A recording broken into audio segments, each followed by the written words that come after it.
All right, good afternoon, everyone. So my name is Ken Kirton. I'm the creative director and co-founder of Hato. And I think just to start, I thought we could all stand up and just do a quick stretch. So as you can probably guess, Hato comes from Japan. You stretch up to the sky, look up the ceiling, let's look at the beautiful architecture of the opera house, have a little jiggle, jump up and down, run off those hangovers from last night's party, and let's sit down. Thank you. So, Hato's name, the word comes from Japan. I myself am half Japanese, half Australian. And Japan for us has a lot of meaning. We have a lot of synergies with the country in the sense that the way that it looks after its community and the way that they look after crafts. And I think there's a lot of synergies with Sweden as well in that sense. It also means bird in Japanese, or more specifically, pigeon. And that, for us, was a key decision. At Hato, we started as a printing press, and we were really inspired by the arts and crafts movement, which is a sort of a movement that took place during the Industrial Revolution in the UK. And in today's society, we're going through a similar revolution, a digital revolution, or a making one. So within that, we had, within the Industrial Revolution, there were a series of printing presses and publishing houses. So you had William Morris, Sir Stevenson Blake, and they set up these grand publishing houses that were really out there to distribute a more social meaning or utopian visions, because they had a printing press that was available to them. These publishing houses were named after birds, generally a lot more regal, like doves, golden cockerel. Coming from London for us, the pigeon felt right. So we're a global design practice. We have offices in London and Hong Kong, and we specialize in working with brands and institutions to create co-creative projects. We work with them to think creatively, or get their people to think creatively, their customers, and we want to look beyond what's in front of them and empower them to make their own decisions. At the heart of our process is play. Now, we heard a lot about play yesterday and how it's beneficial within children. But we also think it's beneficial with adults and internal departments. So we make change through play, and we learn by playing. And as you can see, this is an ongoing cycle for us. We work in a lean and agile manner, and we create different kind of teams. So Tendai and today we sort of spoke about the internal teams that exist in organizations.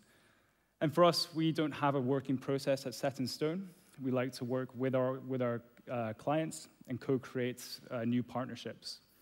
So this enables us to create the teams with our solutions. So back to Hato Press. So this is where we started, and this is our printing press today. So meet Raphael, Donatello, and Leonardo, our printers. The printing press itself is community-driven. All the profits made from it go back into the press to buy new equipment or facilitate new learnings for the team. It's an environmental printing press. It all uses soya-based inks, and all the offcuts and test prints are used into making sustainable products or upcycled to make new products. So we make stationery sets. We're looking at how to turn paper back into wood as a material for product designers to work with. And as of next month, all of our learnings are going to be open sourced. We want as many people to create or have the tools to be able to create a similar system. So all of our quoting systems, our suppliers, and the templates to upcycling will be available online. As part of the press, we have a publishing house. This is a recent project by an artist called Masanaya Hirayama. I'm wearing one of the socks today, and the project was all around spotting 10 differences. So see if you can spot them today. As part of the wider team, we have a workshops program that's all founded around the notions of learning through play. We also have a digital lab and a design studio. So this is an augmented reality tool that we built for a design and advertising festival in London this year. And the tool is an open call to action for people to submit creative marks that we could then use as a sort of a crowdsourced platform for various design development. So here's a marketing campaign that took place, and within that process, we made moving image idents and videos. So what is co-creation? I think in the past 24 hours of being in Malmö, I've been really inspired by everyone here in the conference's view on co-creation. We heard a lot about it yesterday, and I have a lot more hope than I did when I arrived from London. I'm going to give you a recent example of what co-creation means in the UK. So a couple years ago, the UK government launched this fantastic project, and it was in the form of a research boat that was going out into the Antarctic. And Sir David Attenborough, he dubbed the project as being the future salvation of mankind. And as part of this project, the team decided to have a co-creation arm to it. And they invited the members of the public to submit names that could be used for this vote. And then after that process, they had a polling station which would allow them to choose which the final name of that boat. In the end, sadly, the name of the boat was Boaty McBoatface, which we can see here. So you can see the public really didn't take it so seriously, despite having such a democratic way of voting for this. So the rest of the presentation won't be in line to this. On contrary to general perceptions, co-creation isn't a means to tick an engagement box. In fact, co-creation is an opportunity to add value to something which has impact. But unless we ourselves are creating informed decisions within our internal teams or the general public, then it's no different to another means of exploitation. So we work with our clients to co-create.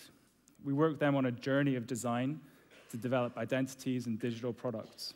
We work with them to rationalize on decision processes so that they are able to make the informed decisions. We don't force feed an idea. And we co-create with the general public and their own teams. And that, I think, is one of our favorite parts of what we do, because we get to see from firsthand what the impact of that is, to see their internal teams be reactivated to think creatively and to have innovation. So throughout this session, we're going to explore these notions and what co-creation means to Hato. So I wanted to start with an early project called the Edgeware Road project. This project brought together artists and designers to collaborate. And we collaborated on a joint mission. And that mission was essentially to raise awareness of an architectural master plan that was taking place in this community. And the Edgeware Road project, as you can see from this map, I mean, it's quite a unique site to London in the sense that it's very central. It's between Regent's Park and Oxford Street.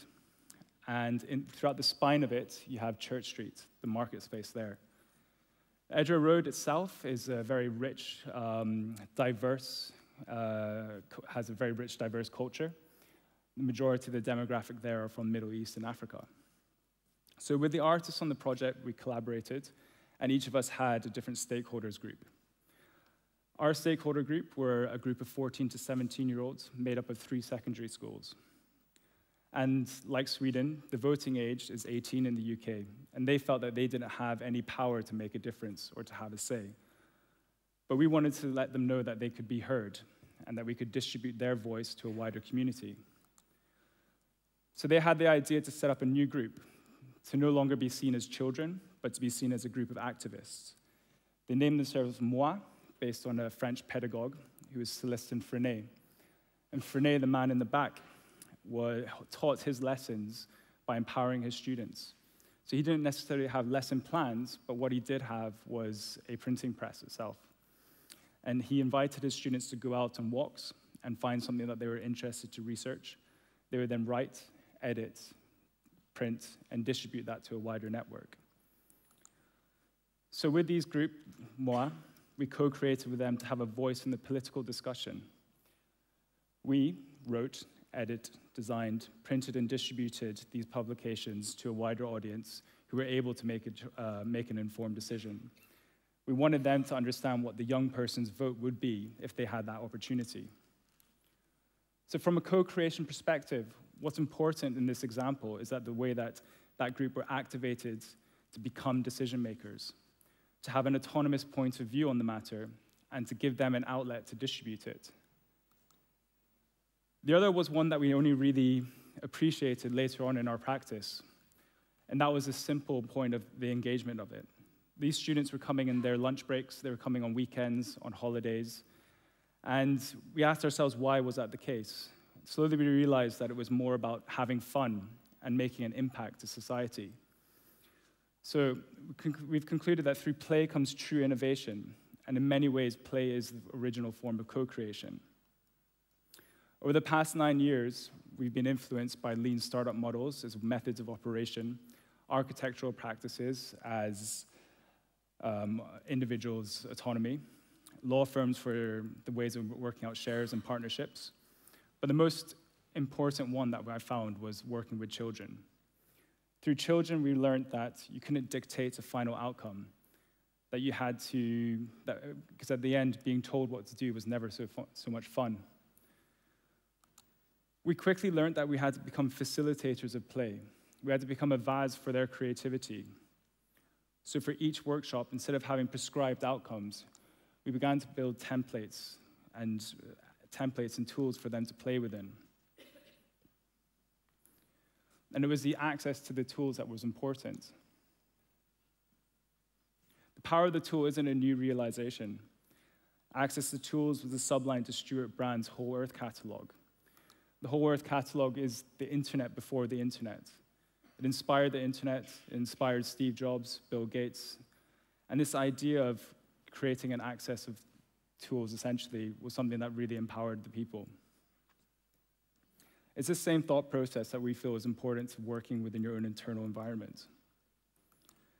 So here's a one-day workshop that I'm going to show with Facebook European headquarters. And this is actually one of my favorite workshops for one reason only, and because I finally got to work with people who said they couldn't draw. And out of the audience here, who's found themselves saying that? Just a quick raise of hands. I have. And it's frustrating when I say it, because there's no such thing as can't. Everyone can draw. But I think this notion of I can't draw is a real difference between a child and an adult. If you give a child a blank sheet of paper, they'll fill it quite quickly, no questions asked. If you give an adult a blank sheet of paper, we'll generally stare at it, we'll wonder what it could be, what it could mean, and what it will represent. But I think this is the real difference between an adult's creativity and a child's one, and one that we're very wary of working on when we're working with an organization like Facebook. So the interaction was simple. We built an internal interactive toolkit. It was framed around food, because food, for us as a practice, is an important part of our day. So we're going to go through Lucy's Moroccan chicken. And we made the user interface exceptionally simple and in so many ways crude. We built a toolkit that would allow people to submit recipes in a very simple manner. And over a period of a lunch break, we had around 100 recipes and 10,000 illustrations. But what's important here is the tools that we've developed. So in here, you could see a library of illustrations being drawn live. And the main decisions here were really to make the tool very enabling, in the sense that it's reminiscent of a Microsoft Paint brush. And the colors themselves are a reflex blue and a fluorescent pink, something that would strip away the fear of making that first mark on a page, and most importantly, make it fun. So here's our chicken recipe. And then in the evening, all the submissions, where they were invited to come towards the end of the day and come and print and bind and make these publications. So here's the Facebook cookbook. And my favorite, the beef bourguignon. So at Hato, we believe in knocking through the I can't draw attitudes. We want to bring confidence in all ages through playful interactions. We want to inspire a sense of creativity and innovation in and outside the workplace.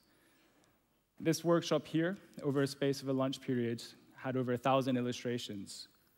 And all of them, as you can see, are unique and brilliant. These participants took from it to have confidence in their creativity, see new ways of working, and development of making skills. So finally, I wanted to run through a project that we did up in Liverpool as part of the International Art Biennale. So we were invited as artists to deliver a children's episode of the program titled Holo, Future Me. And we were really interested in the Voyager discs that NASA sent out in the 80s. So within this practice, we set out a 1 week of workshops with the children in their holidays.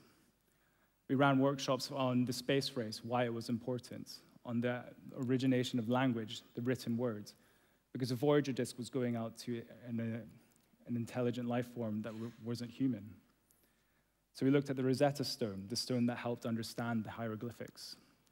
We looked at Thomas More's utopian publication. And then we built methods of working with this group. We put them into teams. They would design at a scale 1-to-1. They would design on schematic sheets. And they learned how to collaborate with one another and present their works. But we realized that we needed to build a digital tool in order to make it a co-creative project. So we built a simple iPad tool which would allow them to submit their designs and add meaning to what it was. And then together they could co-create this bus design. So we'll go through this video.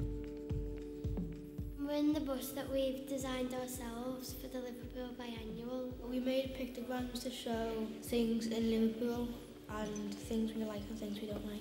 So it's like all the different countries around the world. So it's like all races can come to Liverpool. So the idea that we're a city that invites, we want lots of different people from all over the world. Okay, cool. We were inspired by NASA when they sent messages out to space in the 1970s, I think it was. There's messages on the bus, the future citizens of Liverpool. I think it's fantastic just to actually have something which, at the end of the day, is a fairly basic but important form of public transport that just normally goes up and down the street, really coming to life. Every day you'll be able to see it go past the school. People will be getting on and off and trying to crack their codes. So to begin, sorry. Thank you. So to begin to conclude, the Antarctic vessel was naive and it took advantage of the public, and the public ridiculed it in return.